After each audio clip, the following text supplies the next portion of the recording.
An altercation between two men appears to have triggered the outbreak of mass panic in London on one of the busiest shopping days of the year, leading to people fleeing in fear, armed police being deployed and a section of the West End being evacuated.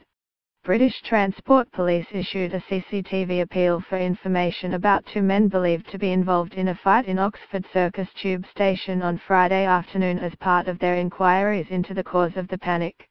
9 people were injured as hundreds ran to escape what they believed to be an attack on Friday evening, only to find it was a false alarm. The reaction was a sign of just how jittery many have become at the end of a year in which the capital and Manchester have been targeted by 5 terrorist attacks.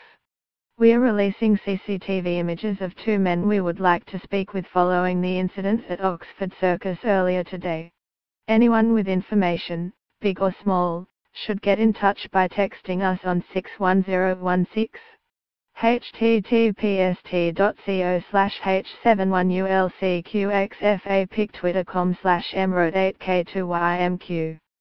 Sophia Smith, a witness to the fight, told The Guardian an altercation on a Victoria Line platform panicked travellers and caused people to start running.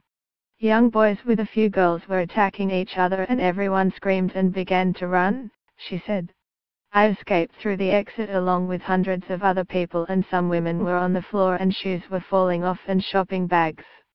It was absolutely terrifying. The incident began just after 4:30 p.m. and centered on the tube station, where a number of passengers began to flee believing that they had heard gunshots. As they fled, so did other passengers inside the station. As the crowds spilled out onto Oxford Street, hundreds of Christmas shoppers also started to run. Within minutes, Oxford Street and Bond Street underground stations were both closed and Scotland Yard was issuing alerts on Twitter, warning people in the area to get inside the nearest building and stay there. If you are in a building, stay in a building. If you are on the street in Oxford Street, leave the area, the Met Police said.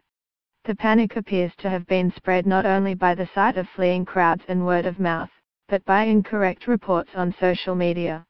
Inside nearby pubs and restaurants, people crowded into the cellars, while shop staff moved customers away from the doors and windows. There was a mass stampede of people running and trying to get away as quickly as they could, said the BBC producer Helen Bushby, who was in the area. They were crying, they were screaming, they were dropping their shopping bags. It was a very panicked scene. A couple of people said they thought it was a gunshot or a fire. Another witness said he saw an elderly woman and a man carrying a child knocked over in the rush. There were people running in all directions, he said. At Westminster University, a few hundred meters from Oxford Circus, students and staff were locked in. I was in class and there was a helicopter, lots of ambulances and police cars, said Andrea Acedo, 21. Then I heard that someone was shooting people but we didn't know where, so they had to lock down the university so no one could come in.